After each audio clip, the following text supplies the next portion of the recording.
This is Matt Bennett, grain marketing consultant with Channel. I'm here today to talk about my three biggest takeaways for the 2021 growing season. As we all know, producers had a pretty darn good year, especially after several rough years. So, first of all, I think one of the main things is that the 2021 crop year was set up in really good fashion with cheap fertilizer prices in the fall of 2020. We actually had multi-year lows for fertilizer, and it was interesting because the market had started rallying at that point. But after the 2015 through 2019 timeframe, whenever profit margins were awfully slim and quite frankly, input prices had continued to ratchet down, it gave producers quite the opportunity to put what I would call a pretty reasonably priced crop in the ground, and then you come in here basically at the end of the year and you see corn prices, in the $4.50 to $5 range. And so quite a nice gift, I think, for producers, and they started out the year in, I would say, a pretty darn good mood.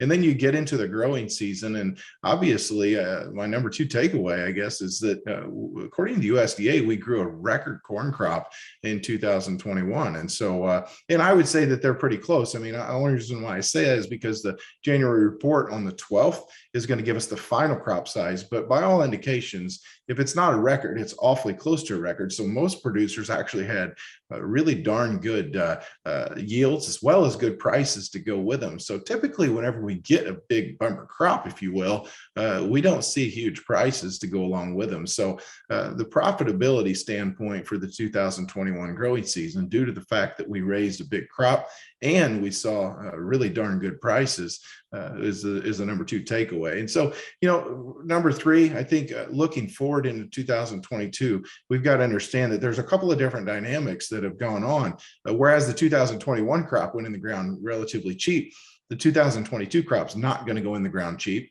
It's actually going to be a fairly high input type cost crop. And so in that situation, you're going to have a little more risk on the table, if you will. And so, I've tried to talk to the producers that I work with, and whenever I write in the channel newsletter, I've tried to talk about the fact that we have to manage that risk because, we rallied about $1.10 from December 31st to December 31st, 20 to 21. Then bottom line is we can go down to $1.10 in 2022 calendar year. So we have to be cognizant of that, be aware of some of the risks associated with putting such a high price crop in the ground whenever commodity prices are this robust. Be able to take advantage of some of that side of the ledger as well. So, again, my big three takeaways is that we put a cheap crop in the ground in 2021. 2021 also gave us the opportunity to raise a very large crop at a good price.